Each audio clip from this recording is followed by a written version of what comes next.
Mon invité aujourd'hui, Guy Bedos, et je serais tenté de dire qu'il s'agit là d'un cru 80. Alors le Bedos 80-81 est-il sensible au vent des événements, à la couleur du temps, à la fièvre des hommes? J'ai le sentiment qu'il a changé. Oh, oui, c'est le changement dans la continuité, comme disent certains hommes politiques que nous connaissons. Je crois pas non plus me renier, j'évolue, mais c'est vrai que je ne me sens pas non plus isolé de ce qui se passe. J'ai les yeux ouverts, j'ai les oreilles ouvertes aussi, et j'attrape tout ce qui se passe, et en dehors de ma vie à moi, aussi, j'ai l'impression d'être une espèce d'éponge, et je me nourris de tout ça. Guy Bedos, vous n'avez jamais été très tendre pour les hommes politiques, mais j'ai l'impression que vous les aimez de moins en moins. Oui, c'est-à-dire que je sais pas eux personnellement, hein, je veux dire que j'ai pas de rancune personnelle contre quiconque. Enfin, si, peut-être, un peu. J'ai mes préférences dans l'hostilité, si on peut dire. Mais c'est la fonction politique qui est devenue terriblement décevante. Mais là, j'ai l'impression d'enfoncer une porte ouverte. C'est dans tous les journaux, c'est partout. Oui, mais vous êtes moins militant qu'autrefois. Cette fois-ci, vous ne voulez être sur le théâtre, sur la scène du théâtre, qu'un artiste. Oui. Fini le temps des partis pris, et peut-être même des certitudes. C'est vrai. C'est vrai que je ne suis plus sûr de rien. Je suis, comme disait je ne sais plus qui, plus sûr de mes dégoûts que de mes goûts. Je ne peux réagir qu'au coup par coup. Il y a des choses qui continuent à me tenir éveillé, c'est tout ce qui me révolte, c'est l'injustice, de ça je suis toujours sûr, et ça fonctionne toujours, ça, d'où qu'elle vienne. Mais je ne me sens pas aussi compagnon de route, entre guillemets, de certaines organisations politiques qu'à une époque, c'est vrai. Et puis cette fois-ci, vous souhaitez relever un défi, celui de faire rire avec des thèmes de plus en plus angoissants, et là, il y a comme une ambiguïté, parce que je dirais que vous êtes de plus en plus heureux. Oui, mais je ne sais pas comment font les gens pour être heureux sans aucune ombre à leur bonheur. Est-ce que ça existe? Je sais pas. Je rencontre des gens aussi qui ont l'air, mais ils ont l'air tellement bêtes qu'évidemment, peut-être que ça me sera refusé. C'est pas très modeste ce que je dis là, mais c'est vrai. Je ne peux pas être malheureux d'une façon complaisante non plus. C'est vrai que je suis bien obligé d'avouer que ça va pour moi. Je fais un métier que j'aime, qui continue à me réussir malgré toutes les embûches, tout ce qui pourrait me coûter cher. Et puis dans ma vie, ça va aussi. Alors, radoteur ou guignol des temps modernes?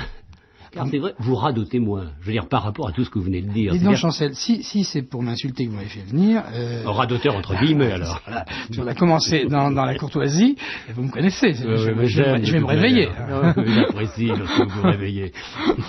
Et je dois dire que sur scène, vous êtes toujours réveillé, d'ailleurs. Oui. Et vous frappez de plus en plus. Hein. Oui, hein? mais justement, vous savez, dans la vie, je surprends quelquefois et je déçois.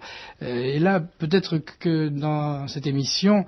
il y a la différence à la radio avec le Grand Échiquier, par exemple, où on s'est rencontrés à la télévision, le Grand Échiquier qui est un spectacle. Oui. Il y a la différence entre ce livre que je viens de publier et qui nous réunit, je crois, et le spectacle. C'est-à-dire que il y a une sorte d'intimité. Alors là, c'est pas...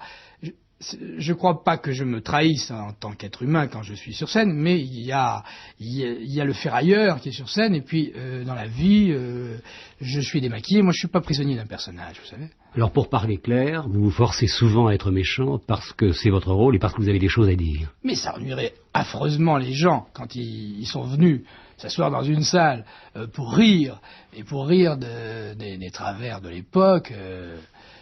Et bon, et on les connaît plus ou moins tous. Tout le monde sait tout finalement. Tout le monde est capable, d'une certaine manière, de dire tout ce que je dis, tout ce que disent mes copains, mes collègues, mes petits camarades, y compris celui qui se présente à la présidence de la République. Pourquoi vous ne vous présentez pas? Coluche se présente, je dois dire que là, il va vers une publicité tout à fait évidente. Vous n'avez pas besoin de tout cela. Il dit les choses d'ailleurs clairement. Ah oui, et c'est amusant en plus. On est souvent d'accord que Coluche et moi, j'ai à peu près le même avis que lui sur certaines choses et sur certaines personnes, mais je crois qu'il fait du tort à notre profession en allant se commettre avec les hommes politiques. Vous voyez, contrairement à Jean Daniel, qui finit son édito de ce matin en disant qu'il refuse de choisir entre les impuissants et les bouffons, je trouve qu'il y a une certaine noblesse à être bouffon, et je sais pas, je trouve que c'est mieux d'être Molière que d'être Louis XIV. C'est mieux d'être Chaplin que Truman, si vous voyez ce que je veux dire. Alors pour vous, Guy Bedos, il y a les beaux enchaînements du printemps, il y a celui de 1979, il y a celui de 1980, et pour moi, et pour vous surtout, c'est un printemps qui a un an, et cet âge-là, c'est celui de votre fils Nicolas. Et je crois que tout pourrait commencer par là, et même lorsque je regarde la couverture de ce livre, En attendant la bombe, qui vient après l'autre livre qui avait pour titre Je craque, il y a toute la différence qu'il peut y avoir entre la désespérance et l'insignifiance. Cette fois-ci, je crois, la voie royale pourrait être pour vous le bonheur. Oui, c'est-à-dire que j'ai pris le risque d'être insignifiant, puisque je parle de... C'est un journal, ce livre. Ça a failli ne pas être un livre, d'ailleurs. Et là, je le dis sans coquetterie, je n'étais pas du tout sûr que ce serait un livre. J'écris à un moment que pour se faire lire, il faut avoir le courage de passer pour un con. Je rajoute d'ailleurs que de héros entassés chez les libraires, mais bon... Tant mieux s'ils sont entassés pour vous, hein. Vous n'allez pas les chasser. Hein? Non, mais bon, j'étais pas sûr du tout que ce serait intéressant, ma façon de couver mon petit dernier.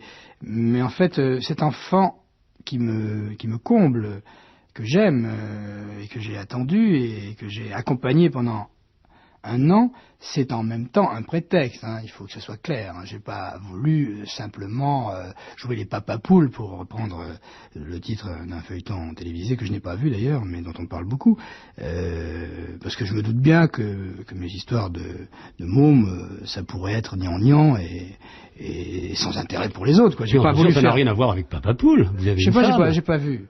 J'ai pas vu, c'est-à-dire je parle d'autre chose. En fait, je parle de ce gosse, mais ce gosse, c'est l'enfant du monde, si on peut dire. C'est le nouveau monde. D'une certaine manière, d'abord c'est pour lui que j'ai écrit. Je trouve qu'on doit écrire ses œuvres posthumes, et non seulement les écrire bien sûr, mais les publier de son vivant, comme ça on voit l'effet que ça fait. Bon, mais c'est pour Nicolas. Pour Nicolas et par extension pour Mélanie, pour les autres enfants que j'ai, dans longtemps. Il aura, lui, 20 ans en l'an 2000, et c'est vrai que c'était une façon de lui demander pardon, quoi. Demander pardon de le faire venir parmi nous à cette époque-là. Pour l'apocalypse, comme vous dites, c'est-à-dire vous craignez pour demain. Mais si vous avez d'autres enfants, on pourrait dire aussi que c'est la première fois que vous êtes papa. Je comprends pas la question. C'est la première fois que vous vous prenez pour un père. Ah oui, non, parce que je me sens tellement père depuis longtemps c'est pour ça que je vous ai fait répéter 2 fois. Puis c'est vrai que si mes autres enfants sont à l'écoute, ils ne comprendraient pas. Ils le sauront.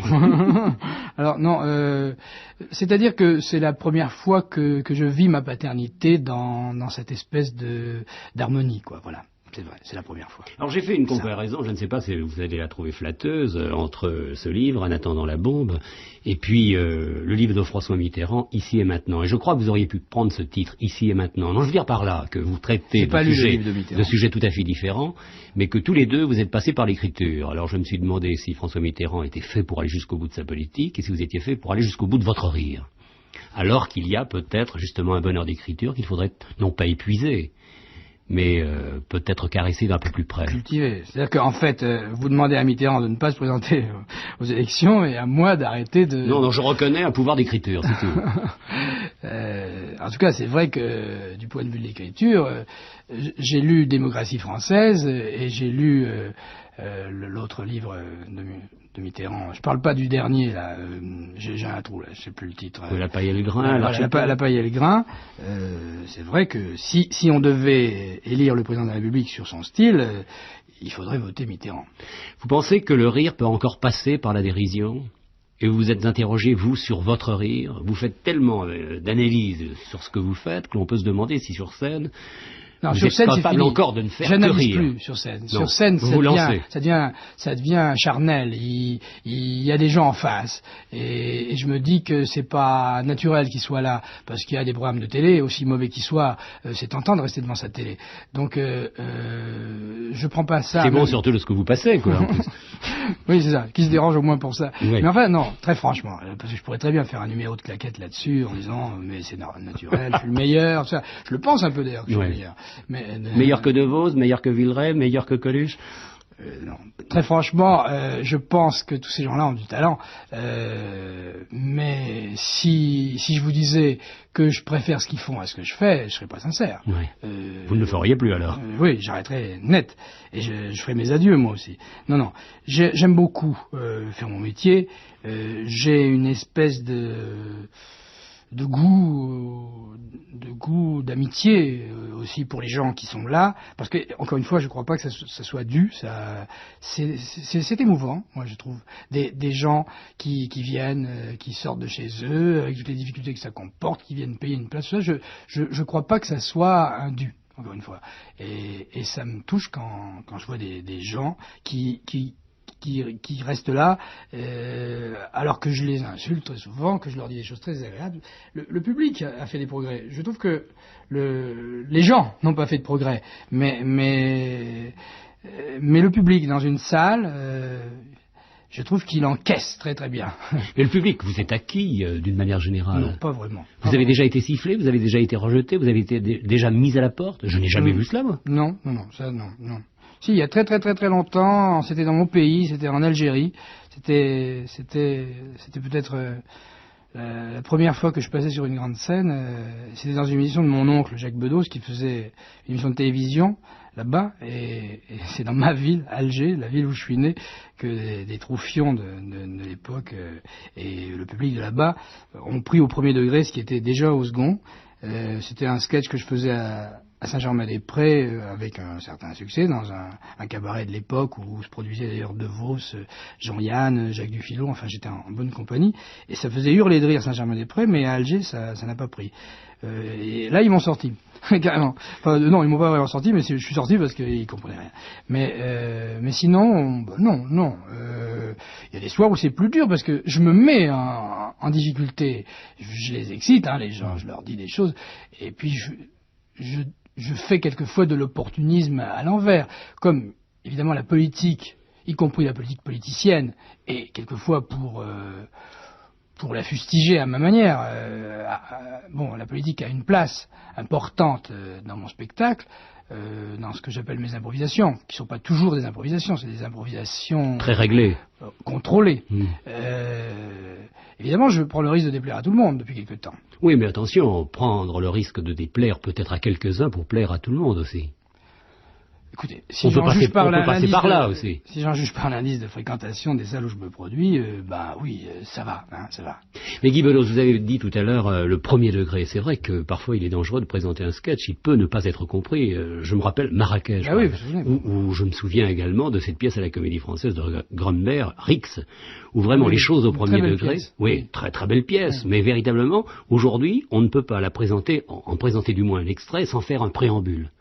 Oui, parce que c'est vrai que sur certains thèmes, le racisme notamment, et tous les racismes, que ce soit racisme de peau, racisme de catégorie, de sexe aussi, les choses, les plaisanteries sur les femmes, etc. Moi j'en fais beaucoup, et je suis pas la nuit des femmes, et j'ai pas l'impression que je sois le type le plus misogyne, le plus phallocrate, comme on dit, que j'ai rencontré, mais il m'arrive, d'avoir à donner le mode d'emploi, quelquefois après à certaines spectatrices qui viennent me voir dans ma loge. Bon, mais ça, c'est les risques du métier. Mais est-il vrai que aujourd'hui, de plus en plus, les comiques se méfient d'eux-mêmes? Parfois, ils auraient même honte de provoquer le rire. Ah non, moi j'ai pas honte. Moi j'aime bien quand les gens rient. J'aime bien parce que c'est là aussi j'ai le temps, le moment même où ça arrive, même quand j'ai l'air d'un énergumène sur scène, mais c'est un jeu. Vous savez, je suis très joueur. J'aime jouer, moi. Ou alors je me fâche. Alors là, c'est clair. C'est-à-dire que tant que je taquine, c'est que au fond, j'aime bien. Y compris dans la lucidité. C'est-à-dire que je vois, un exemple au hasard, vous, par exemple. Je vous cherche des crosses quelquefois dans le livre. Mais j'aime la manière dont vous en parlez. Mais si je vous détestais, je serais pas là. Ouais. C'est clair. Je signe à moi. Il y a des gens avec qui je fais pas d'émission de radio, je fais pas d'émission de télé, et ça vient pas d'eux, ça vient de moi. Comme quoi, il y a des jours où la vie a du talent, comme vous dites, hein, où les gens peuvent avoir du talent, ou du moins de la générosité. Vous attendez beaucoup, les gens. Dans le public, il y a cette espèce de réaction enfantine. Moi, j'aime bien quand les gens sont comme des mômes dans une salle, qui sont surpris, qui font des hauts, qui font des ah, qui sont choqués même par certaines choses, parce que là, tout d'un coup, on est entre gosses, quoi. Parce que moi aussi, là, sur scène, je m'amuse comme un môme. Alors justement, dans Un attendant la bombe, vous dites très clairement, parce que lorsqu'on écrit, on contrôle quand même ses mots. Parce que lorsqu'on dit, surtout dans une conversation, on peut aller un peu plus loin, on peut se laisser dépasser par les phrases elles-mêmes. Mais là, vous écrivez « Je suis très bavard, mais j'ai pour règle de ne jamais attaquer quelqu'un en public sur ses actes privés. Et pourtant, généralement, quand je parle, ce n'est pas de la diffamation, c'est de l'information. » Vous estimez que c'est vrai, ça ? Oui, c'est vrai. C'est vrai, en tout cas, c'est une information peut-être un peu brutale, mais qui fait pendant à la désinformation dont nous sommes quelquefois victimes, y compris sur les ondes qui nous reçoivent aujourd'hui. Il y a une politesse qui frise la flagreur de riche chez certains de vos confrères, journalistes, car je crois que c'est ainsi que vous le nommez, qui, moi, me désole. Parce que c'est très mauvais, ça. C'est très mauvais parce que les gens sentent qu'on leur ment, ils savent. Les choses qui se savent, mais il faut en parler, puis il faut en parler nettement. Puisque vous me citez, je parle de certains de vos confrères en disant, je crois à un moment, à croire qu'ils ont appris leur métier à l'école hôtelière et ils posent leurs questions comme on passe des plats. Oui, mais alors, c'est pas très gentil, effectivement. Vous estimez que lorsqu'on a des amis, il faut être impertinent à leur endroit, il faut ne pas être courtois. Mais dans le même temps, je crois que vous allez recevoir la monnaie de votre pièce, car vous avez écrit un livre qui est très beau. Mais certains ne vont pas vouloir l'écrire, parce que justement, par rapport à vous, ils ne veulent pas entrer dans un jeu contraire. Donc, ils ne diront pas que c'est bien. Ils trouveront même tous les défauts pour en parler. Vous l'avez déjà éprouvé, cela. Je suis persuadé qu'il y a des gens qui n'écrivent pas sur vous. Sur votre livre, je dis. Ou alors, dans Minute, on écrit des horreurs. Mais il faut les accepter aussi, les horreurs, lorsque vous avez été vous aussi... Je serais très inquiet si on disait du bien de moi dans Minute. Non, c'est très bien comme ça. Il faut que les choses restent à leur place. Mais c'est vrai que les choses restent... Quoi qu'on fasse, il arrive un moment où les jeux sont faits. Je crois pas que je puisse... me gagner tellement de nouveaux amis, vous savez, quoi que je fasse, et pourtant quoi que j'écrive. Vous en avez la nécessité, pourtant. Pas vraiment, parce que je suis assez content de ce que je me suis fait, tout de même. Je les sens très présents. Hein. Alors, c'est vrai que, vous savez, pour un livre comme celui que je publie là, il y a plusieurs handicaps. D'abord, je suis connu ailleurs. Et d'autres que moi ont souffert un petit peu de cette sorte de... notoriété. Oui.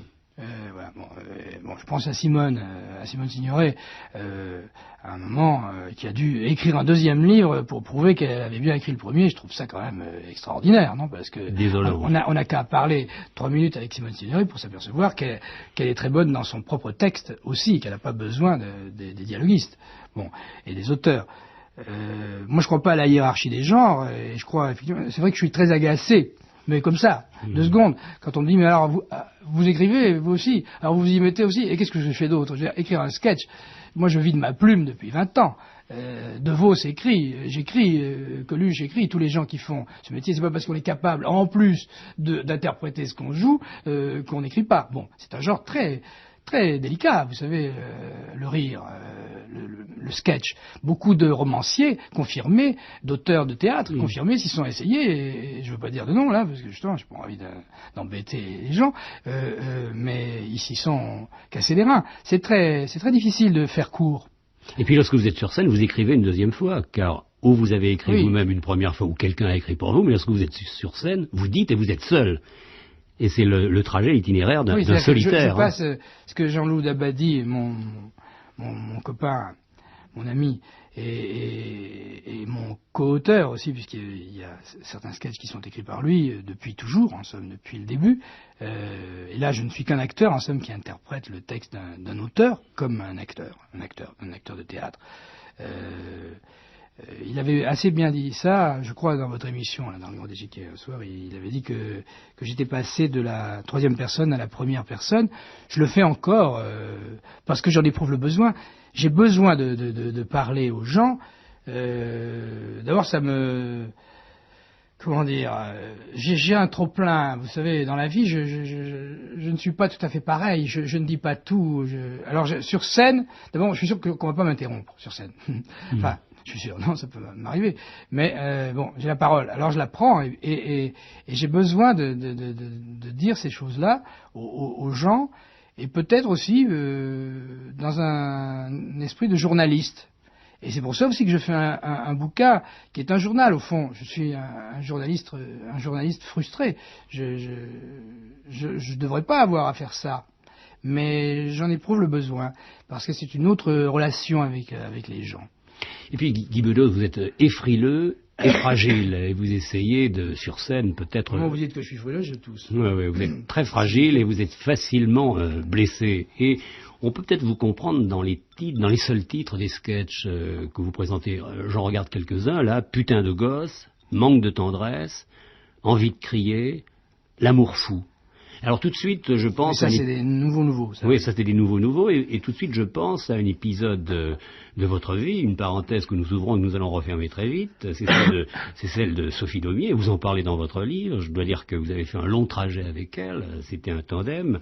Je veux dire que je vous attendais furieux et je vous trouve délicat. Je vous trouve plutôt peiné, touché, blessé à vif, plutôt indifférent que méprisant. Et vous dites d'ailleurs ceci...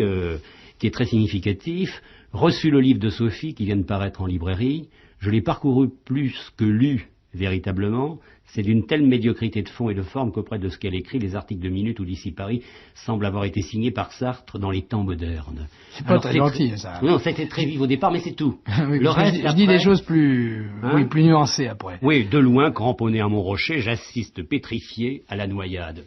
Cela, c'est plus tendre, mais c'est plus tragique. Car vous donnez du moins l'impression de dire que sans vous, elle ne peut plus rien. Mais on referme la parenthèse si vous préférez ne point en parler. Hein. Oui, je veux pas aller beaucoup plus loin que ce que j'ai écrit. Le fait est que c'est un journal, c'est un journal écrit au jour le jour, et qu'au moment où j'écrivais ce journal, le livre que Sophie a publié, et qui m'était destiné, c'était une espèce de lettre... très violente qui m'était adressée, je l'ai reçue en pleine poire.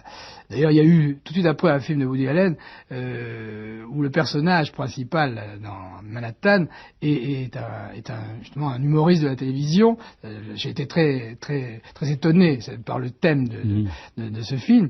La comparaison s'arrête là, mais qui a une femme aussi, une de ses ex-femmes, qui publie un livre et qui lui apprend juste après qu'elle va même en faire un film. Dieu merci, ça me sera épargné, ça, je crois. Enfin, vous dites quand même les vrais mots, parce qu'elle vous a traité de tyran domestique, d'arnaqueur, d'imposteur, d'opportuniste. Et je dois dire que là, vous avez eu mal. Et c'est tout de suite après que vous êtes très violent avec elle, mais je ne dirai pas ce que vous dites, car c'est dit dans le livre, et je crois que... je peux le dire, si j'ai dit... voilà, puisque je l'écris, je peux le dire. Son livre s'appelait « Parle à mon cœur, ma tête est malade », et j'ai dit « J'ai beaucoup parlé à son cœur, mais sa tête était très malade ». Voilà, point. Fermez la parenthèse, alors pour de bon, là. Alors là, vous êtes également très vive avec tous ceux que vous rencontrez, je dois dire très agressive, mais d'une agressivité qui parfois vous révolte à vous-même, parce que, dans le fond, vous ne voudriez pas être cet homme-là aussi méchant. Ce que vous dites, par exemple, sur Sylvie Vartan, le playback, c'est-à-dire que là, c'est de l'impertinence. Mais l'impertinence, parfois, va beaucoup plus loin que la diffamation. Il n'y a pas de diffamation. Je crois pas, non. de dire que, oui, ça rejoint complètement ce qu'on disait tout à l'heure. Tout à fait. Quand je dis que Sylvie Vartan chante une partie de son tour de chant en playback, c'est pas de la diffamation, c'est de l'information, c'est la vérité. Est-ce qu'elle peut dire le contraire? Je l'ai vu, et je vous jure que je suis pas l'ennemi de Sylvie Vartan, que je trouve très mignonne, et dont je comprends le succès. Vraiment. Alors vous êtes choisi 3 grands-pères, enfin, Renoir, Prévert, Aragon. En fait, vous êtes choisi 3 grands-pères que vous n'avez pas.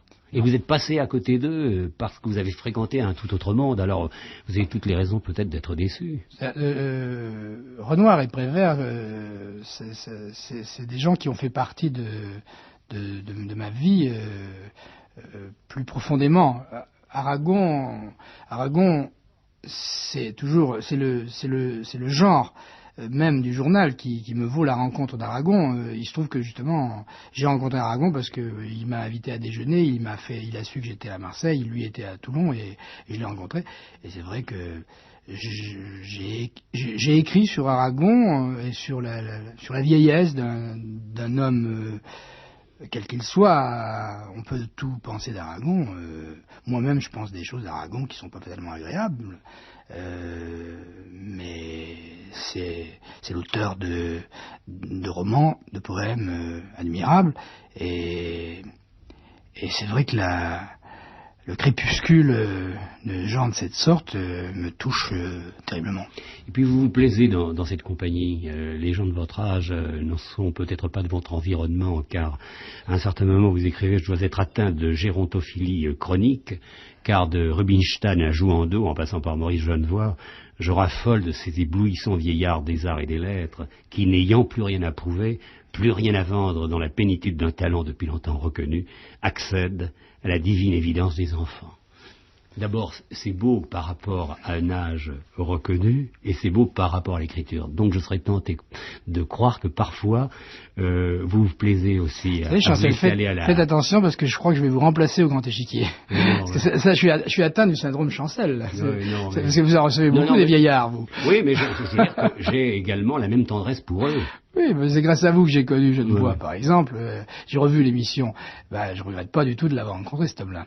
Et il me plaisait bien, il avait beau être de l'Académie française, il avait une insolence, et puis tous les gens dont je parle, certains que vous connaissez très bien, mieux que moi, un type comme Albert Cohen est un type qui me fascine aussi, parce que c'est vrai que moi j'aime beaucoup les enfants, et c'est vrai que les grands peintres, les grands écrivains, peut-être parce que justement ils ont cette espèce de naïveté qui vient d'un travail solitaire, etc.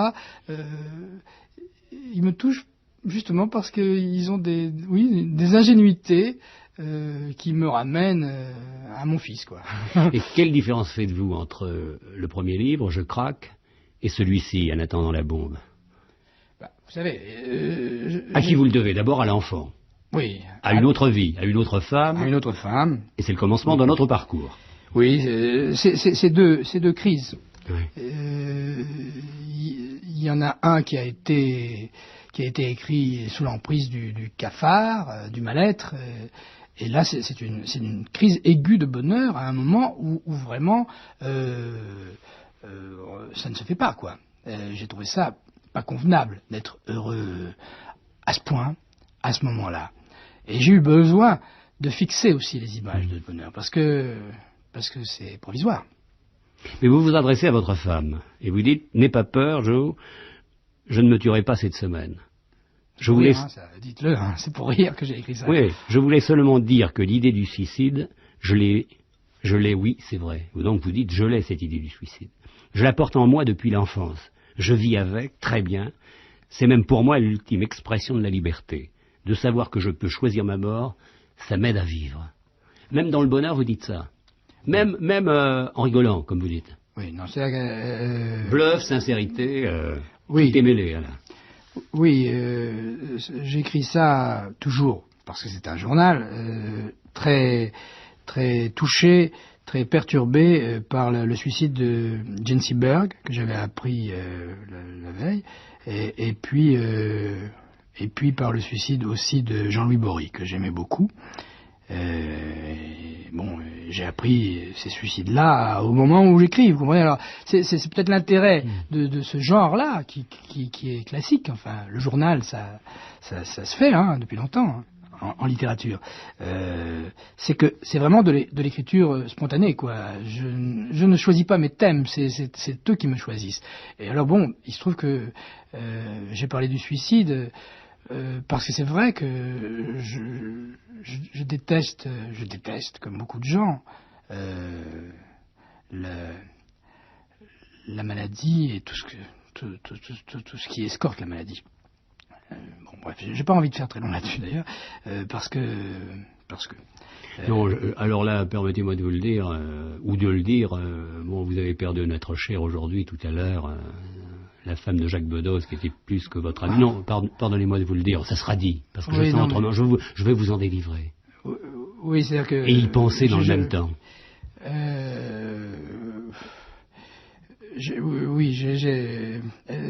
C'est effectivement le piège de ce genre-là. Le journal, c'est qu'il y a des personnages qu'on perd en route, quoi. Oui. Et Karine, la femme de Jacques, est dans ce livre-là. Et il y a des images d'elle dans ce livre-là, parce que c'est aussi une espèce d'album de soleil. Et bon, aujourd'hui, il faisait moins beau, quoi. Guy Bedos, le créneau est mince entre le cri et le silence, entre le perfide et ce qu'on peut appeler le comportement courtois, mais on a quand même l'impression que vous avez changé de cap, et je crois que tout ce que vous avez dit tendrait à nous le faire croire. Vous êtes plus attentif, vous êtes moins égoïste, je ne veux pas dire moins sûr, mais vous êtes différent. Je vieillis. C'est pas seulement de vieillir. C'est peut-être que vous avez compris un peu plus tard. Je suis sans doute rassuré sur mon sort. Vous savez, dans ces métiers-là, on se bagarre beaucoup. On se bagarre, on a peur, on a toujours peur. Et il arrive un moment où, on commence à tout de même à avoir des repères. On sait qu'il n'y a pas de raison que tout d'un coup ça n'aille plus du tout et qu'on n'ait plus le droit à la parole, quoi. C'est très important d'avoir ça. Et je suis peut-être rassuré là-dessus. Alors ça me permet tout de même d'être de plus en plus attentif aux autres et de moins en moins dirigé vers mon nombril. Même quand j'écris un journal intime. Nous sommes là l'un en face de l'autre. Il y a le personnage que l'on connaît qui est sur scène, qui forcément crie, dit des choses dures, juge parfois, et puis il y a l'autre qui est dans la vie et qui est tout à fait différent de celui-là. Et les gens ne font jamais la différence. D'abord, doivent-ils la faire, cette différence? Ils n'ont pas le temps, les pauvres. Vous voyez, si vraiment ils devaient aller au-delà, et c'est pour ça qu'au fond, c'est une politesse qu'on leur doit quand on est un personnage public. C'est de donner quelques informations supplémentaires, quoi. C'est un supplément d'information à la fois sur soi-même, parce que c'est vrai que on a tendance à se regarder un peu dans une glace, mais enfin moi quand je me regarde dans une glace, il y a du monde autour, quoi. C'est vrai que cette paternité dont il est beaucoup question tout au long de ce journal, il y a quelques années, j'en parle là, un type m'avait dit très gentiment, alors que j'avais déjà une fille, Leslie, qui est maintenant une de vos consoeurs, qui travaille ici, dans cette maison-là, assez brillamment d'ailleurs. Vous allez être fier d'ailleurs. Très fier, très.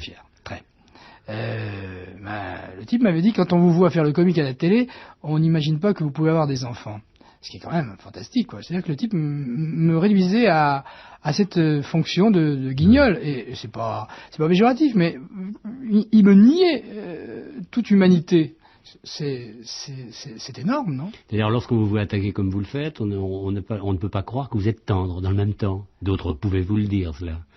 Et c'est peut-être ce que vous avez voulu prouver en écrivant cette fois-ci, c'est-à-dire mettre d'une certaine manière les choses à leur place. D'ailleurs, la vérité n'est pas celle que vous attendiez à un certain moment, et je le disais au commencement de cette conversation, vous étiez plutôt partisan. Et parce que vous étiez sincère, mais parce que vous ne voulez plus être dupe, alors on va parler de trahison. Vous avez abandonné en route beaucoup de vos compagnons. Ah non, c'est eux qui m'ont abandonné. Alors là, je ne laisserai pas passer ça. Vous parlez à un certain moment des tanks de la fraternité du socialisme. Oui, non, parce qu'effectivement, il s'est passé plein de choses, et puis il faut que ça soit clair, hein, parce que c'est très important en ce moment. Je quitte pas le navire, hein, du tout. C'est le navire qui s'éloigne un peu, parce qu'il y a de la houle. Bon, j'y peux rien. Je suis là, moi, et puis je regarde ce qui se passe. Je suis un citoyen ordinaire, hein, pour ça, en tout cas. Je suis comme tout le monde, quoi. Et c'est vrai que, bon, à un moment, j'ai cru que la gauche française allait faire des choses, et je trouvais ça très sain. Je souhaitais pas la mort des autres, hein. Je faisais pas partie des gens qui préparaient des charrettes et des gibets, hein, comme certains. J'avais rien à gagner dans cette histoire. Mais j'ai cru que c'était bien. Je crois réellement au pluralisme et à l'alternance. Bon, il se révèle que ces gens-là, la gauche des chefs, parce qu'il ne faut pas confondre, il ne faut pas tout mélanger, hein. Il y a tous les gens autour, tous les milliers, les millions de gens qui aimeraient bien que ça change pour eux et qui y croient et qui n'ont pas l'espoir que ça change si ça change pas, hein, justement, et qui sont déçus tout autant que moi. Je dis à un moment, je crois dans le livre, c'est vrai, quelqu'un de mon entourage avait vu tracer à la bombe écarlate une phrase très très post-68 art de la gauche, exactement, je ne sais plus, la gauche, un espoir qui sent la mort. Bon, c'est pas franchement agréable d'écrire ça. Et je rajoute, certains parmi mes relations d'état-major du PS, du PC, m'en voudront sans doute, enfin je me cite très inexactement, je m'en fous, m'en voudront d'avoir publié ça. Ils me traiteront d'irresponsable. En effet, c'est ce qui nous sépare. Eux, ils sont responsables. Ça ne doit pas être exactement ça, c'est mieux que ça. J'écris mieux que je ne parle, je crois. Lorsque vous présentez votre spectacle, lorsque vous dites ce que vous avez à dire, vous égratignez tout le monde, et par exemple, vous égratignez Georges Marchais, et vous le faites souvent devant les communistes, et les communistes applaudissent. Quel est votre sentiment devant ce style d'applaudissement? C'est parce qu'ils ont compris, parce qu'ils savent que c'est au deuxième degré, ou parce qu'au contraire c'est au premier degré? De toute façon, je fais pas campagne contre Marchais. Il faut bien dire que mes coups les plus durs sont plutôt contre Giscard. Parce que jusqu'à preuve du contraire, c'est pas Marchais qui est au pouvoir en ce moment. Donc, je crois que si on devait compter les coups, j'en donne plus à droite qu'à gauche, hein, quand même. Mais c'est une question de loyauté, et me trouvant devant un public favorable à Marchais par excellence, puisque je suis sur son terrain, mon opportunisme à moi, c'est justement de dire des choses qui sont pas fatalement agréables à des oreilles de militants communistes. Oui. Et alors là, ils rigolent, ils applaudissent souvent, mais ça veut pas dire qui vont voter autrement, hein. Et d'ailleurs, je ne cherche pas à les empêcher de voter Marchais. De toute façon, ce que je disais pour les hommes publics comme moi, comme vous, par exemple, les jeux sont faits à un certain moment. Vous savez, on a nos voix. Les voix. Je ne crois pas beaucoup au miracle des débats qui vont tout changer, qui vont tout faire basculer, etc. Quoi qu'on fasse, on a sa clientèle. Mais Guy Bedos, vous avez fait la preuve à l'instant de la différence qu'il peut y avoir entre la chose écrite et la chose parlée. Vous avez donné un texte qui est de vous. Je dois dire que vous ne vous êtes pas trop trompé par rapport aux responsables. Mais comme j'aime bien que l'on soit exact dans ce genre de circonstances, je vais vous lire ce que vous avez écrit à ce sujet, pour que vous ne soyez pas défavorisé par rapport à ce que vous venez de dire. Par rapport à mon bredouillage. Voilà dans En attendant la bombe, voilà ce que vous dites. Certains, parmi mes relations d'état-major, du PS ou du PC, seront sans doute, s'ils me lisent un jour, ulcérés de ce que j'écris ou reproduis.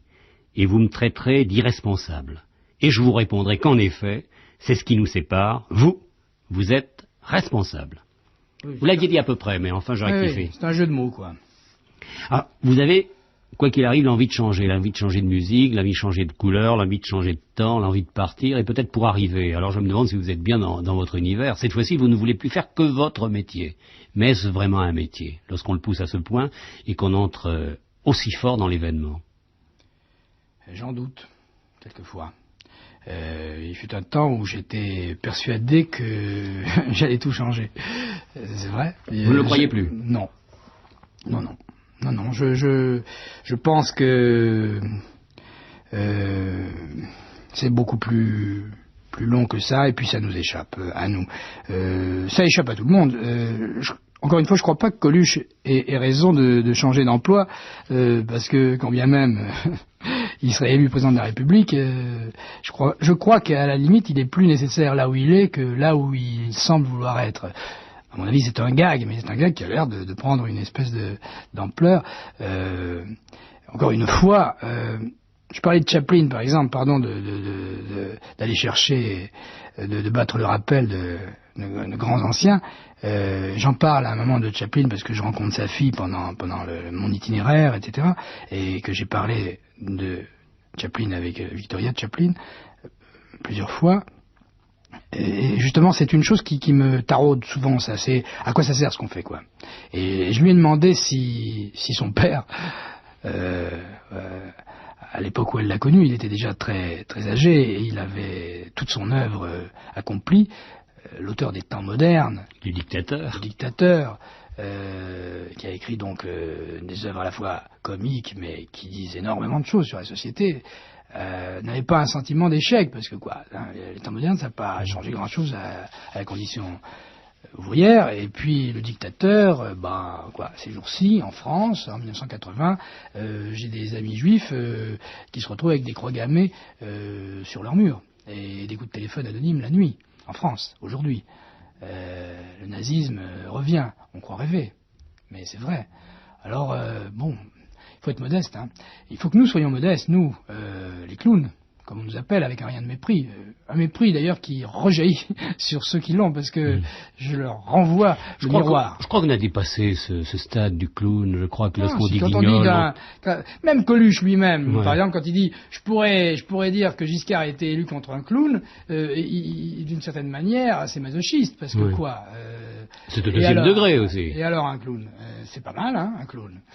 C'est-à-dire que vous voulez être reconnu. C'est-à-dire vous savez qu'à la sortie d'un spectacle, vous avez fait un travail, vous avez accompli un parcours. Et vous écrivez ceci, et je crois que cela répond très bien à ce que vous pensez à l'intérieur de votre tête. L'une des âneries que j'entends le plus souvent après un spectacle, venant des organisateurs, directeurs de théâtre, maisons de la culture, etc., qui m'ont engagé, c'est: comment avez-vous trouvé le public? On ne vous demande jamais si on vous a bien payé, si tout cela a marché, si vous êtes content. C'est vrai, ça? Oui. Oui, c'est vrai. Non, mais ça, on me dit beaucoup de bêtises. Du côté des gens, des directeurs, des organisateurs, effectivement, j'entends beaucoup de choses qui m'agacent. Ils pourraient faire l'économie de certains commentaires. Et surtout, ils me parlent rarement de ce que je viens de faire. Ils me parlent toujours d'autre chose. Et je sais pas, mais chaque soir, c'est une aventure différente. Et on a envie qu'on vous en parle un petit peu.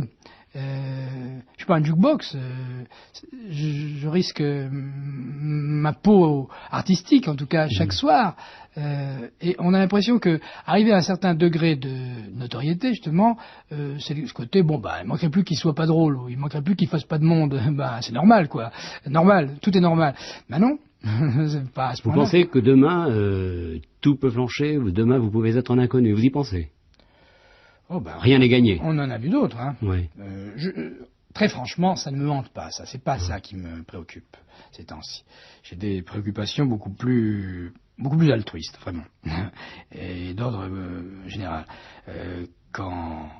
Puisqu'on est justement dans les acteurs et la politique, quand je vois qu'on élit Ronald Reagan, ancien acteur, mauvais acteur à la présidence des États-Unis, à l'âge qu'il a, 70 ans, quand on sait ce que c'est qu'un mauvais acteur, quand on lui donne sa chance sur le tard, on a un peu peur. Moi, je commence à creuser dans mon jardin, parce que je me demande ce qu'il va nous faire, là, parce qu'il va vouloir laisser un nom, vous comprenez?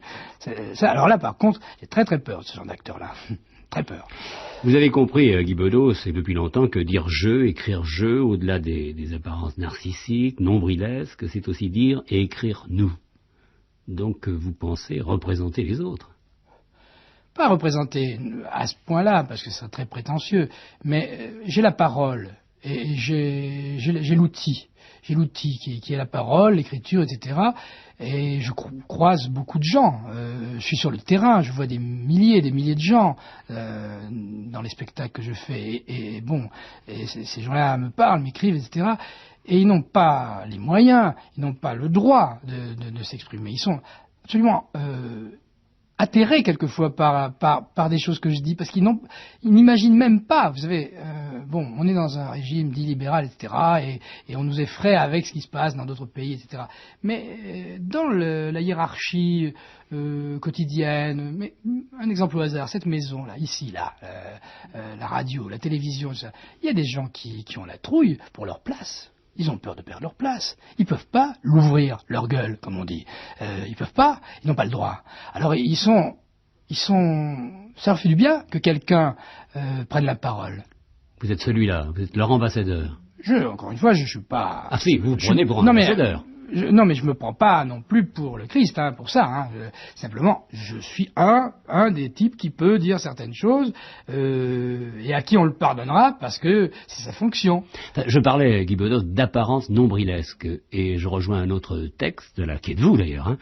Le narcissisme qu'on m'a souvent à juste titre reproché, dont même mes proches s'amusent quelquefois, sans se gêner, est fortement atténué par cet autre tare dont je suis au moins aussi gravement atteint, la lucidité. C'est pas mal, ça. D'un côté, le narcissisme, de l'autre, la lucidité. On fait un joli parcours avec ça. C'est-à-dire de ne pas être du tout narcissique quand on fait le métier que je fais, ce serait une faute professionnelle.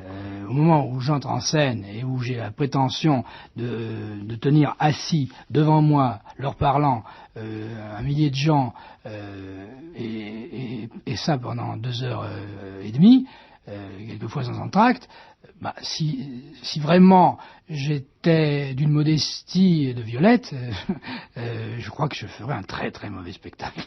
Et puis il y a le mot qui vous fait peur et dont vous parlez à différentes reprises, c'est le mot guerre. Alors la guerre, je croyais que j'en rajoutais un peu pour me faire peur dans mon petit cahier, mais depuis 3 jours tout le monde en parle. Rien qu'à la télévision et dans des répertoires différents, le pape, Giscard d'Estaing et Raymond DeVos. Alors ils vous font rire tous les trois. Alors, allez au bout de la citation parce que je crois que j'ai dit l'un, chacun plaide pour sa boutique. Je ne vais pas me citer, mais l'un dit je sais pas quoi, Giscard, j'ai oublié. Enfin, en tout cas, ça finissait par DeVos qui disait il faut rire, et moi je rajoute ils me font rire tous les trois. Oui, effectivement, parce que il vaut mieux en rire. Non, c'est pas ça. Oui, on n'a pas le choix de toute façon. Il vaut mieux en rire. Comme dit l'autre, je me dépêche de rire de tout, de peur d'être obligé d'en pleurer. Vraiment, cette phrase-là, on devrait l'écrire un peu partout sur les murs.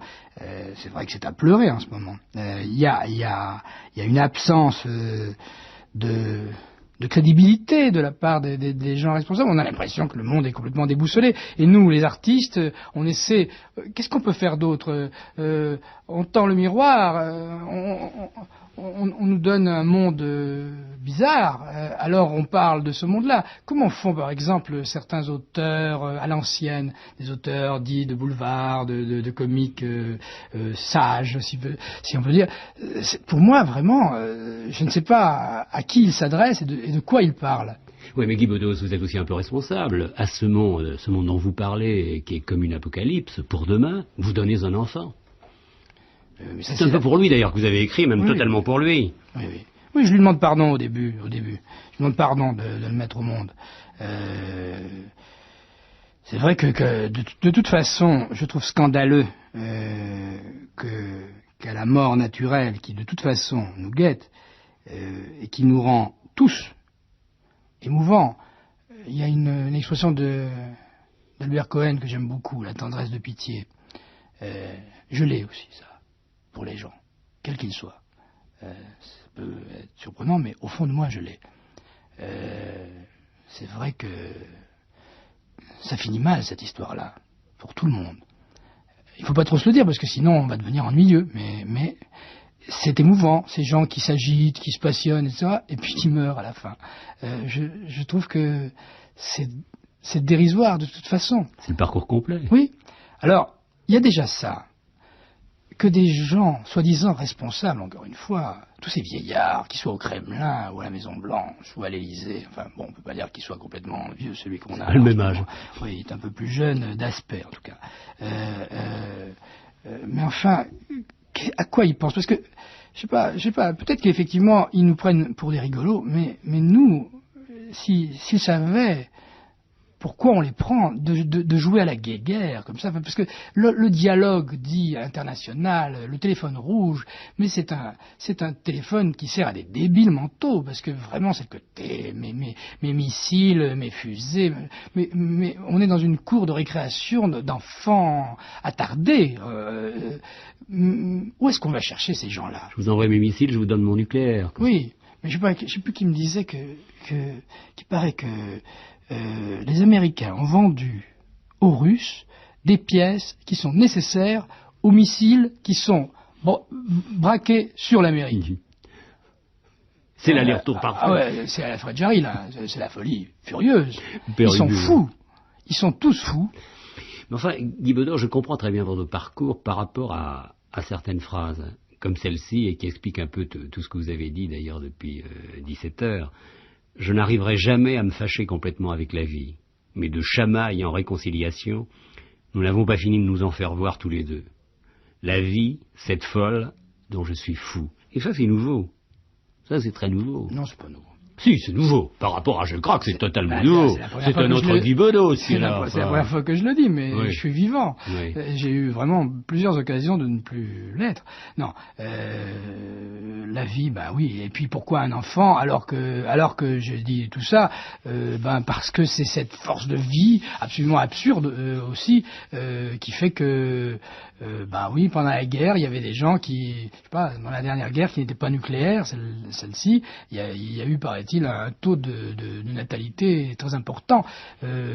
C'est justement ce côté émouvant des gens qui ont besoin, parce que oui, c'est vrai que c'est cette espèce de naturel, d'animalité des gens.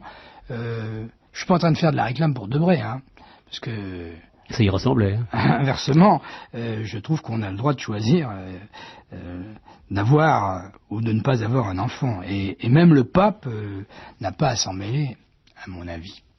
Je trouve qu'il se mêle d'ailleurs d'un tas de choses, le pape. Ces temps-ci, il y a plus sérieux à faire pour ce monsieur qui est d'autre part tout à fait superbe avec sa grande robe blanche, mais enfin, quand par exemple je lis, alors qu'on est effectivement dans cette période-là, que le pape se préoccupe de l'adultère qui est commise quand un homme regarde sa femme, un homme marié regarde sa femme avec concupiscence, dit-il, je voudrais que même les catholiques pratiquants, là je vais peut-être être un peu trivial, pardonnez-moi, Jacques Chancel, mais je voudrais qu'on me dise comment faire un enfant si le truc ne devient pas un peu dur pour entrer dans le machin, vous voyez ce que je veux dire? Bon, alors il est fou cet homme-là aussi. Tout dans le regard. Le pape, l'ayatollah Khomeini, même combat, on ne sait plus ce qu'on entend, on sait plus. Moi, il y a des milliers de gens qui sont venus applaudir cet homme-là. Alors bon, j'ai sûrement heurté des tas de gens qui nous écoutent, et qui vous écoutent, surtout vous, tous les après-midi, mais... si on peut tout dire.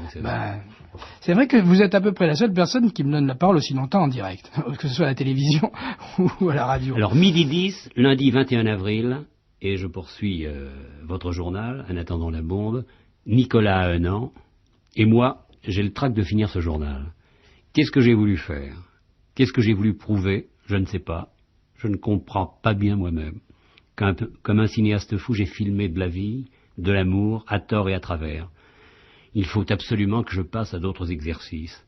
Et puis il y a cette petite phrase, mes cahiers bleus, Nicolas, tu l'as deviné, c'est ton cadeau d'anniversaire. C'est un beau livre pour un enfant. Ils sont rares, les enfants, qui un jour pourront se vanter d'avoir inspiré un livre. Ah, ça, je suis sûr. Je suis sûr de lui faire un beau cadeau. Encore une fois, j'espère que ce ne sera pas un cadeau posthume, mais moi, j'aimerais bien avoir eu ça. Alors, vous verrez que certains vous diront, parce que vous avez quitté les chemins de la gauche, que vous êtes fait happer par les gens de la droite. Non. Les gens de gauche... ne sont pas si bêtes.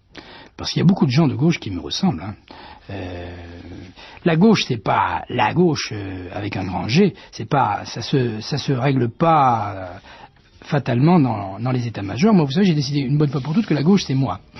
Alors, personne n'est propriétaire de la gauche. C'est pas parce que je critique la gauche, je la critique depuis la gauche. Je trouve que quand la gauche se met à ressembler à la droite, c'est la droite. Dans Je craque, qui était le précédent livre, j'ai trouvé cette phrase, je ne sais plus si elle convient bien aujourd'hui, Guy Bedos. Lorsque la farce et la gravité de la vie sont tricotées ensemble, un point à l'endroit, un point à l'envers, j'aime. Ah, c'est dans Je craque, ça, oui. Ouais. Vous avez toutes mes œuvres complètes, là. Oui, les deux en tout cas. Et là, vous vous faites des croche-pieds. Oui, je sais pas quoi dire là, ça, parce que oui, c'est vrai, mais j'ai changé. C'est pas du tout c'est pas la même période. Et effectivement, j'aime mieux par goût. Vous savez, puisqu'on cite les auteurs, au début, il se trouve que pendant l'écriture du journal, je lis un gros livre sur Camus. Et c'est aussi, ce journal, un chant d'amour à la Méditerranée, d'où je viens, au soleil. Bon, et je retrouve Camus. Le bonheur, le malheur. Oui, je dis, c'est un homme qui avait le goût du bonheur et le sens du malheur. Je connais, on n'en guérit pas. C'est un peu de moi que je parle. Guy Bedos, bien évidemment, vous auriez été content d'avoir un prix littéraire s'il s'était un roman. Demain, ce sera un roman. Je vous rappelle qu'Yves Navarre et Daniel Salna vont emporter les prix. Mais... Je connais Yves Navarre, ça me fait très plaisir parce qu'il m'est très sympathique, Yves Navarre. J'ai pas lu son livre encore. Et si l'on veut vous connaître un peu mieux, je crois qu'on peut le faire en vous suivant dans ce livre qui paraît aux éditions Calman-Lévy, En attendant la bombe. Vous y êtes d'une manière complète. Alors là, vous vous êtes montré... je crois qu'on ne peut plus se tromper sur votre compte. Et lorsqu'on vous regarde, on doit avoir l'impression, non pas que vous trichez, mais que vous dites une autre vérité, peut-être la vraie. Ça, c'est le sort de la vérité d'être vrai. Merci Guy Bedos.